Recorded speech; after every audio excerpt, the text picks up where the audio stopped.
जी की, अहिंसमयी जैन धर्म की।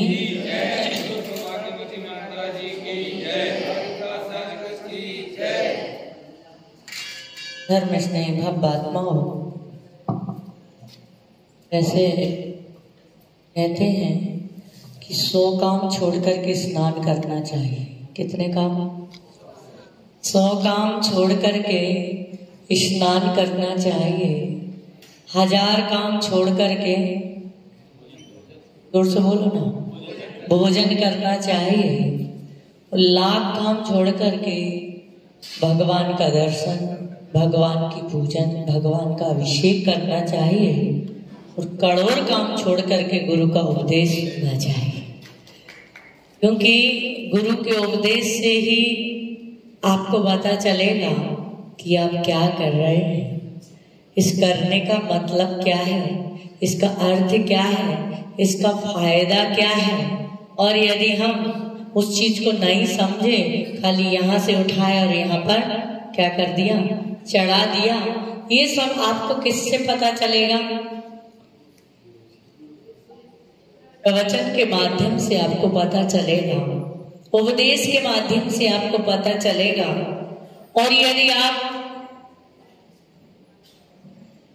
गुरु का जब उपदेश चलता है, उस समय हमें सिर्फ उपदेश सुनना चाहिए।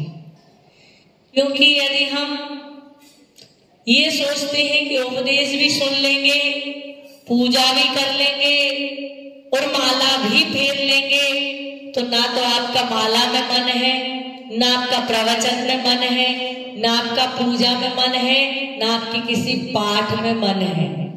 और कहते हैं कि यदि आपको पता है कि 8:30 बजे प्रवचन होना है, 8:45 बजे प्रवचन होना, तो उसके पहले आप अपनी पूजा को पूर्ण कर लें। नहीं तो आपके लिए जिनवाणी की अभिनय करने के कारण आपके लिए ज्ञानावर्णी कर्म का बंध बंधता है। इसलिए जब उपदेश हो, इसलिए मोस्टली उपदेश जो है ना, मंदिर में नहीं कराना चाहिए। क्यों? क्योंकि मंदिर में कुछ लोग पूजा करेंगे, कुछ लोग दर्शन करेंगे, कुछ लोग कुछ करेंगे, तो क्या होगा, उपदेशक का जो है मन डाइवर्ट होता है। इसलिए अलग हाल में भले 10 लोग होंगे, वो 10 लोग भी मनोयोग से सिर्फ सुनने के लिए ही आएंगे।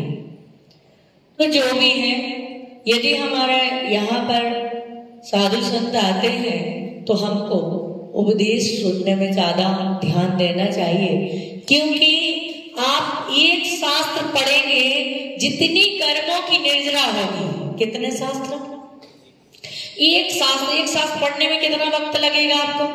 महीना भी लग सकता है और 6 महीने भी लग सकते हैं। उतनी कर्मों की निर्जरा आपको एक शास्त्र पढ़ने में होगी, उतनी निर्जरा एक गुरु का उपदेश सुनने मात्र से उसी कर्मों की निर्जरा हो जाती है। इसलिए हमें सबसे ज्यादा यदि जोर दिया है तो किस पे दिया है? स्वाध्याय करने का आपके पास समय नहीं है। जब कभी साधु आते हैं हमारे नगर में तो हम उपदेश सुनते हैं, उससे हमारे जीवन में एक अमूलचूल परिवर्तन आता है। जो हम क्रिया करते हैं उसके बारे में हमें पता चलता है। तो धर्म स्नेही भव्यात्माओं कहते हैं, यदि हमारा व्यवहार अच्छा है तो हमारे शत्रु भी मित्र बन जाते हैं, और यदि हमारा व्यवहार अच्छा नहीं है तो हमारे मित्र भी क्या बन जाते हैं? शत्रु बन जाते हैं। तलवार की कीमत धार से होती है और आदमी की कीमत उसके व्यवहार से होती है। यदि व्यवहार अच्छा है तो उसकी कीमत है, और व्यवहार अच्छा नहीं तो उसकी कीमत नहीं। आपके पास कितना भी धन है, कितनी भी दौलत है, लेकिन आपके अंदर व्यवहारिकता नहीं है, आपके अंदर विनम्रता नहीं है, आपके अंदर मृदुता नहीं है, तो कहते हैं वो पैसा भी आपका धरा का धरा रह जाता है। यदि व्यक्ति सुंदर है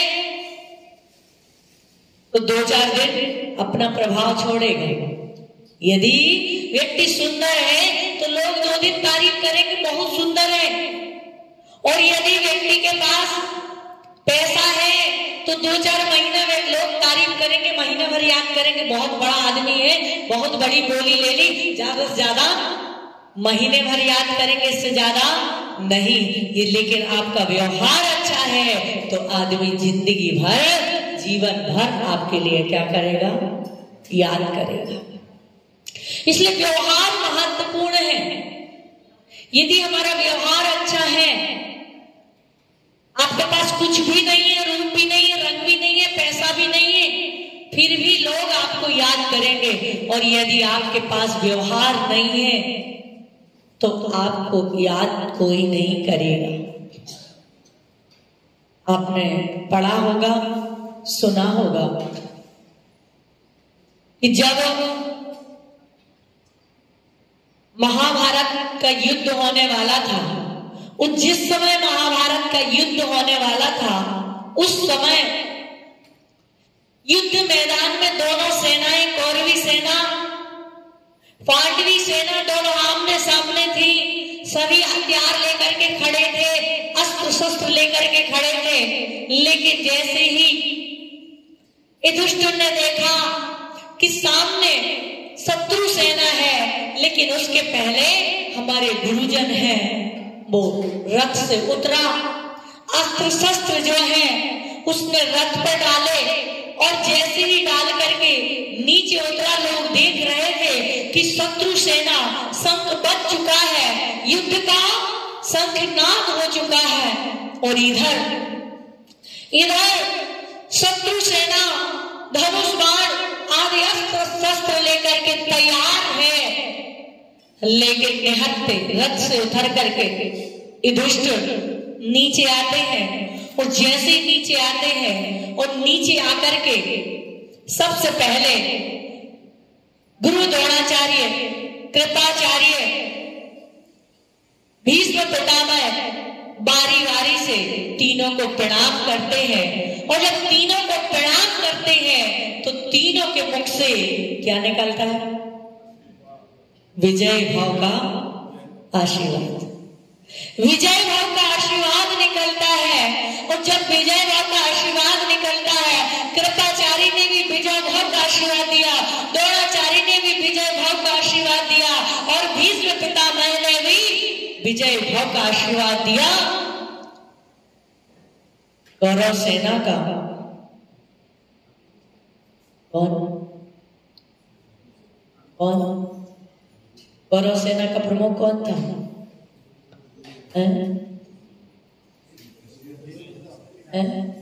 दुर्योधन। कौन था? दुर्योधन, जिसकी अहंकार के कारण, जिसकी हठवादता के कारण युद्ध हो रहा था। वो दुर्योधन लाल लाल आंखें घूर घूर करके देख रहा था, और देखते देखते आया और कहता है, कृपाचार्य, द्रोणाचार्य, आप युद्ध किसकी तरफ से कर रहे हैं? मेरी तरफ से कर रहे हैं या सामने पांडवों की तरफ से कर रहे हैं? बोले आपकी तरफ से कर रहे हैं, नमक तो आपका खाया है, इसलिए निभा आपकी रहे हैं। तो फिर आशीर्वाद विजय भाव का उन्हें क्यों? उन्होंने कहा कि मूर्ख, यदि तू भी युधिष्ठिर अपने बड़े भाई के पास यदि प्रणाम करता, उनके चरणों में झुकता, तो युधिष्ठिर भी तुझे विजय भाव का ही आशीर्वाद देते, तुझे विजय भाव का ही आशीर्वाद देते। कहने का मतलब यही है, प्रणाम का परिणाम हमेशा अच्छा ही होता है। व्यक्ति जितना झुकता है उतना दिलों के करीब हो जाता है, और जितना व्यक्ति अकड़ता है उतना दिलों से दूर हो जाता है। आप देखना, यदि बहू बहुत अच्छा सा व्यवहार कर रही है परिवार के साथ, तो तुरंत घर की मालकिन बन जाती है, तिजोरी की चाबी मिल जाती है। और यदि बहू अकड़ में रहती है तो तिजोरी की चाबी तो दूर, हिस्सा भी नहीं मिलता। बोले जो दिखाए तो कर लेना, तुम निकल घर से, अपना देख, उसके चलते बेटा को भी घर से निकलना पड़ता है। और यदि सद्व्यवहार है, विनम्रता है, नम्रता है, अकड़ हमेशा हमारे लिए नीचे ले जाती है और नम्रता हमेशा हमको ऊपर ले जाती है। आप देखना, आपके घर में, सबके घर में, पंडित जी साहब, ताला होगा। ताला प्रत्येक व्यक्ति के घर में है। और चाबी जो है, चाबी नम्रता का प्रतीक है। और यदि चाबी खो जाए, जब भी आप ताला खोलते तो कैसे करते? झुकाते? बिना झुके आप सोचे सीधा लगाए और ताला खुल जाए, खुल जाता है? छबड़ा जाए, खुल उसको क्या करना पड़ता है? मोड़ना पड़ता है। जब तक वो झुकती नहीं है तब तक ताला खुलता नहीं। ताला खुल जाएगा। अहंकार हथौड़ा है। यदि चाबी गुम गई है और यदि आप ताला खोलना चाहें तो हथौड़े से ताला खुल जाएगा। ताला तो खुल जाएगा, लेकिन जिंदगी भर के लिए ताला कैसा हो जाएगा? बेकार हो जाएगा।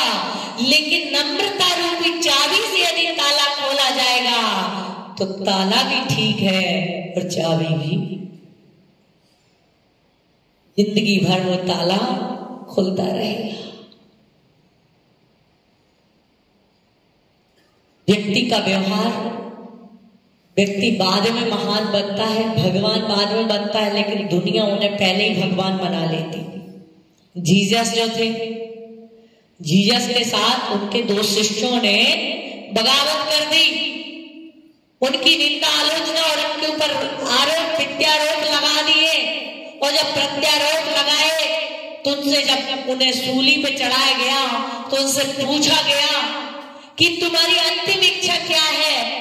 उन्होंने कहा अंतिम इच्छा ये है कि 2 पाटे लाए, 2 थालियां लाए, और 2 पाटे, 2 थालियां और 1 प्याला दूध का लाए। और दोनों शिष्यों को बुलाया, दोनों शिष्यों को पाटे में बिठाया और पाटे में बिठा करके जीसस ने उनके पाप प्रक्षालन किए और उन्होंने कामना की कि आपके लिए बुद्धि दे भगवान। यदि आपके पास बुद्धि होती तो आप ये करते नहीं करते, इसलिए आपको बुद्धि दे, सद्बुद्धि दे भगवान। बस उनके इस व्यवहार से लोगों ने उन्हें भगवान मान लिया। वो भगवान नहीं बने, लेकिन लोग उन्हें भगवान मान करके पूजने लग गए। क्यों? क्योंकि उनके व्यवहार से। जब रामचंद्र जी को 14 वर्ष का वनवास हुआ, कितने वर्ष का? 14 वर्ष का रामचंद्र जी को जब वनवास हुआ, और जब भगवान राम को वनवास हुआ, उस समय भगवान नहीं बने थे। बन गए थे क्या? राम भगवान बन गए थे, लेकिन भगवान नहीं बने थे। लेकिन लोगों ने पहले ही भगवान मान लिया। उनके अंदर इतनी तटस्थता थी, इतनी स्थिति प्रज्ञता थी, इतनी दया और करुणा थी, इतनी विनम्रता थी कि पिता ने कहा कि 14 वर्ष के लिए वनवास जाना है, एक बार भी विचार नहीं किया। यदि आपके लिए आपके पिताजी कह रहे हैं कि आपको आज घर छोड़ के जाना है, तो आप घर बाद में छोड़ेंगे, पहले कहाँ जाएंगे? कहाँ जाएंगे? कोर्ट में जाएंगे कि पिताजी के ऊपर पहले केस करेंगे कि आखिर हम भी तो इस घर में बचपन से रहे, मेरा भी तो हिस्सा है, ऐसे कैसे मुझे घर से निकलने के लिए कह दिया। लेकिन रामचंद्र जी ने एक पल के लिए भी नहीं सोचा। लोगों ने उनसे कहा कि आप कैसे पुत्र हैं कि भगवान आपने ऐसी कैसी आपके अंदर भावना है कि पिता ने आपको कहा कि राज्य छोड़ दो, वो भी 1-2 दिन के लिए नहीं, 14 वर्ष के लिए राज्य छोड़ दो, और आपने एक पल भी विचार नहीं किया और तुरंत आप राज्य छोड़ने के लिए कहा। तो आपका राज्य तिलक होने वाला था, और कहा आपके पिता ने कहा कि राज्य छोड़ दो, और 1-2 दिन के लिए नहीं, 14 बरस के लिए छोड़ दो, और 14 बरस के लिए सिर्फ राज्य मत छोड़ो। आपको कहाँ जाना है? कहाँ जाना है? वन को जाना है। लेकिन आपने 1 मिनट नहीं सोचा और आप वन को जलने के लिए तैयार हो गए, राज्य छोड़ने के लिए तैयार हो गए। उन्होंने कहा कि यदि मुझे अपनी पिता की आज्ञा पालन करने के लिए, यदि पिता की आज्ञा पालन करने के लिए, ये तो राज्य छोड़ने की बात है, ये तो वन जाने की बात है। यदि मेरे पिता मुझे जहर पीने के लिए भी कहते तब भी मुझे उसे स्वीकार कर लेता, लेकिन पिता के वाक्य को कटने नहीं देता। इतनी नम्रता, इतनी विनम्रता थी।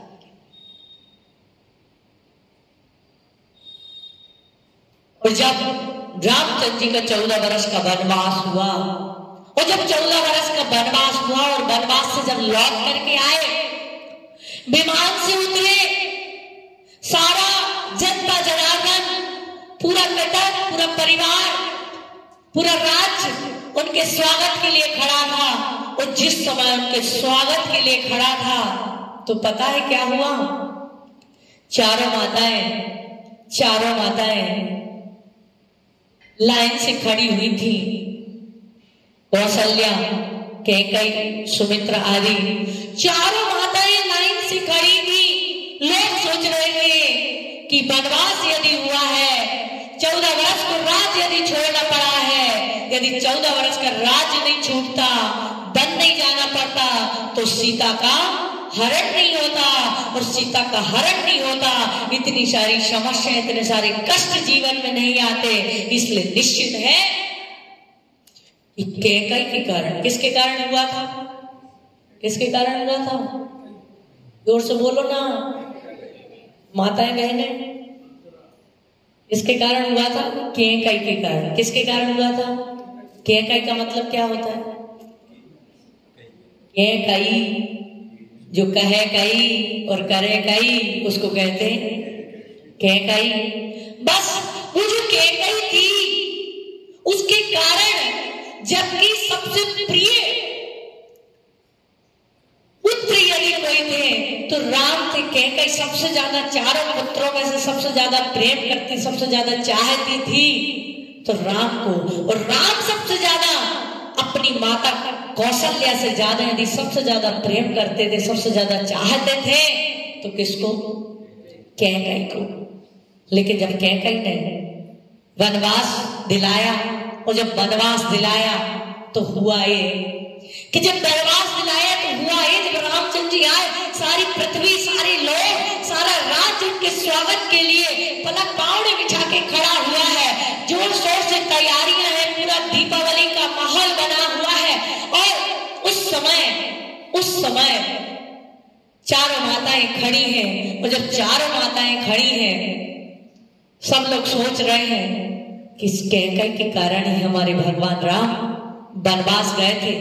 इनकी तरफ तो राम देखेंगे भी नहीं, इनकी तरफ तो निहारेंगे भी नहीं। और होता यह है कि जैसे ही राम आते हैं, कौशल्या, सुमित्रा इनको बाद में प्रणाम करते हैं, सबसे पहले कैकेयी के पास आते हैं और सबसे पहले कैकेयी के चरणों में झुक जाते हैं। कैकेयी भी नहीं सोच रही थी, कैकेयी भी ये नहीं सोच रही थी क्या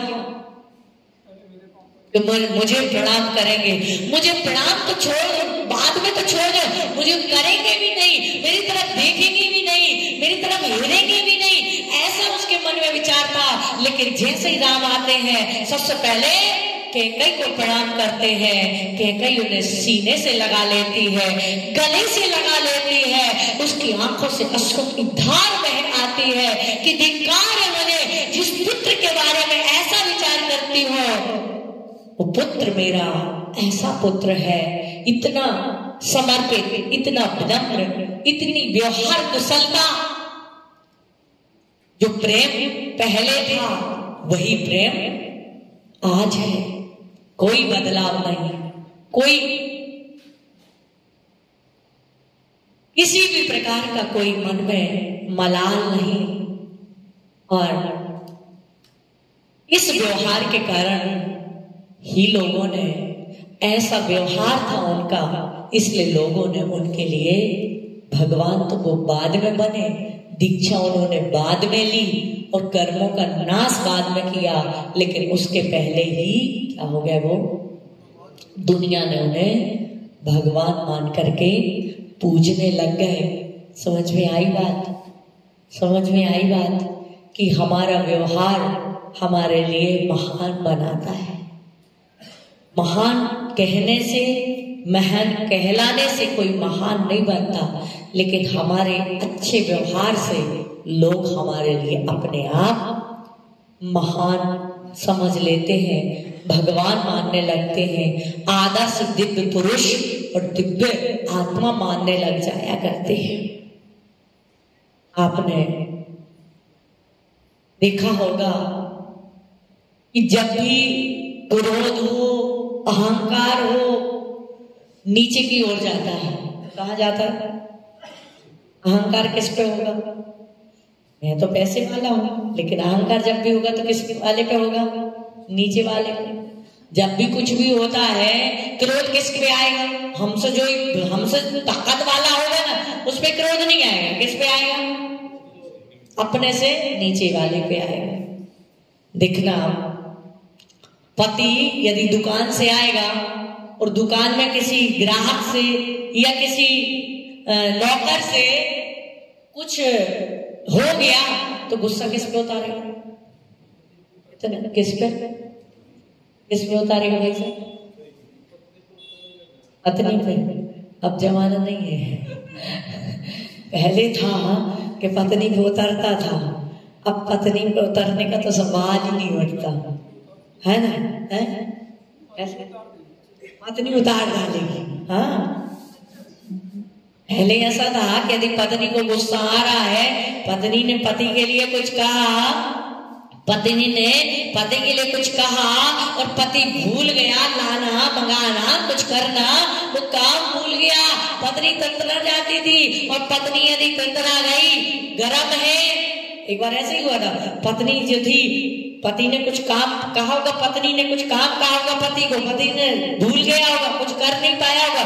हुआ है कि जैसे ही पत्नी को पता चला कि जो मैंने बोला था वो हुआ नहीं, और हुआ है कि पति आए खाने के लिए बैठे, बोले भोजन कर लो, भोजन करने के लिए बैठे, पत्नी बड़बड़ाने लगी, बहुत गुस्से में पत्नी ने उठाई थाली, क्या किया? उठाई थाली पत्नी ने थाली परोसी, लेकिन पत्नी गुस्से में, पत्नी बहुत गरम, इतनी गरम कि पति ने उठाई थाली और क्या किया? फेंक दी? फेंकी नहीं, उसके सिर के ऊपर रख दी। पत्नी ने कहा, ये क्या बात बेवकूफी है? बेवकूफी नहीं, खाना ठंडा है, तेरा दिमाग गर्म है, इसलिए भोजन गर्म कर रहा है। तो पति को गुस्सा आता है तो किसी और को उतारता है, घर के नौकर को उतारेगा, बीवी को उतारेगा, या कहीं ना कहीं गुस्सा उतारेगा। और पत्नी को गुस्सा है तो बच्चों को उतारेगी, और बच्चों को गुस्सा है तो खिलौने को उतारेंगे, और नौकरानी को गुस्सा है तो बर्तनों पे, कपड़ों पे उतारेगी, लेकिन उतरेगा जरूर। किस पे उतरेगा? अपने से नीचे वाले पे।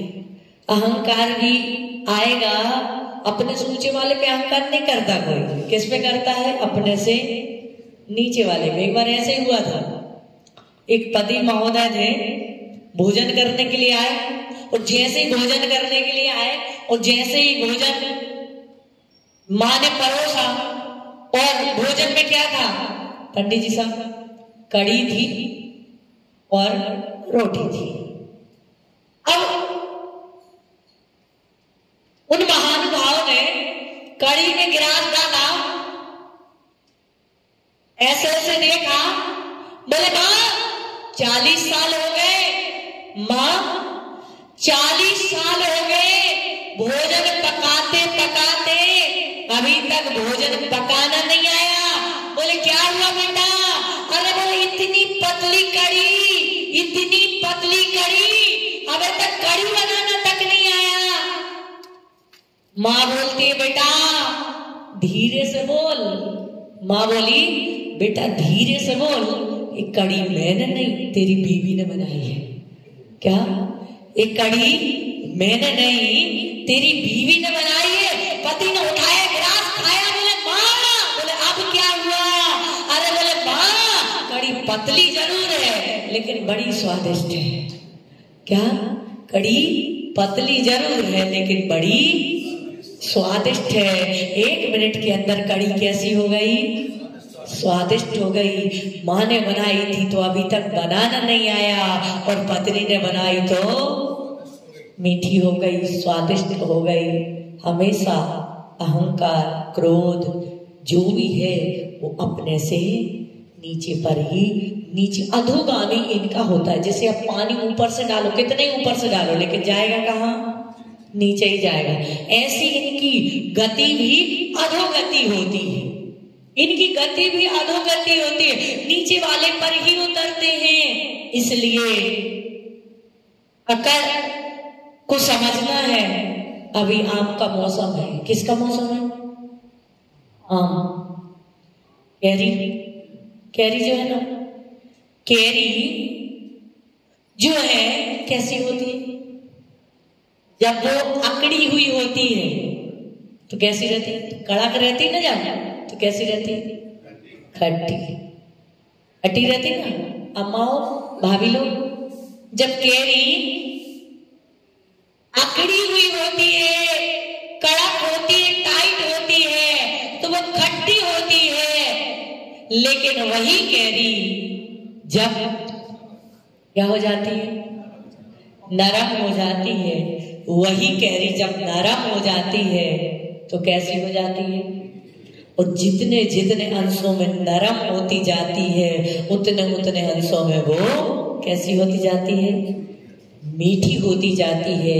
व्यक्ति जितना जितना नम्र होता चला जाता है, जितना जितना मृदु होता चला जाता है, जितना जितना उसका व्यवहार अच्छा होता चला जाता है, उतना उतना उसके जीवन में भी मिठास आती चली जाती है, जो लोगों के दिलों में राज करने वाली हो जाया करती है।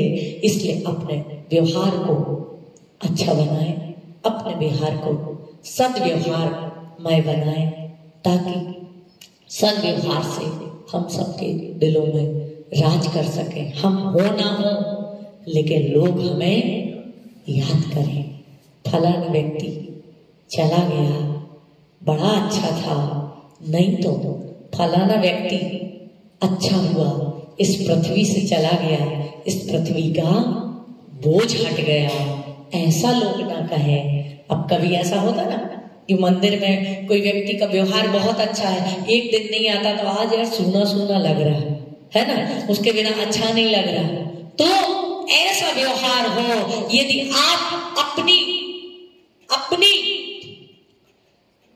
ससुराल से यदि पीहर जाए तो सास आपको याद करे, बहू थी तो अच्छा लगता था, बहू थी तो खाने में मन लगता था, बनाने में मन लगता था, बहू नहीं है तो अच्छा नहीं लग रहा। ऐसा ना हो कि आपके व्यवहार से आपकी सास कहे अच्छा हुआ, कलंकिनी कुछ दिन के लिए चली गई, थोड़े दिन के लिए शांति है। आपका पति, आप जब पीहर जाए तो आपका पति जो है आपको याद करे, सोचे, क्या सोचे? कब आएगी, कब आएगी, और ये सोचे कि अच्छा है 2-4-8 दिन बहुत पीहर में रह के रहे तो उतने दिन तो कम से कम 10 आजादी का जीवन जिएंगे, शांति का जीवन जिएंगे। ऐसा व्यवहार यदि हमारा है तो समझना इस पृथ्वी पर हम हैं तो पृथ्वी पर रहने का हमारा अधिकार है। और यदि ऐसा व्यवहार नहीं है, बहुत सारे लोगों से गलतियां होती हैं, बहुत सारे लोगों से अपराध होते हैं, लेकिन यदि हम उन अपराधों को इग्नोर कर देते हैं और सहजता से स्वीकार करते हैं तो एक दिन समझना पाप। भगवान महावीर कहते हैं, आचार्य कहते हैं, पाप से घृणा करो, पापी से घृणा मत करो। पापी से घृणा करोगे तो तुम भी पापी बन जाओगे, लेकिन पाप से घृणा करोगे तो एक दिन पाप से मुक्त हो जाओगे। समय आपका हो रहा है। भगवान महावीर स्वामी की साल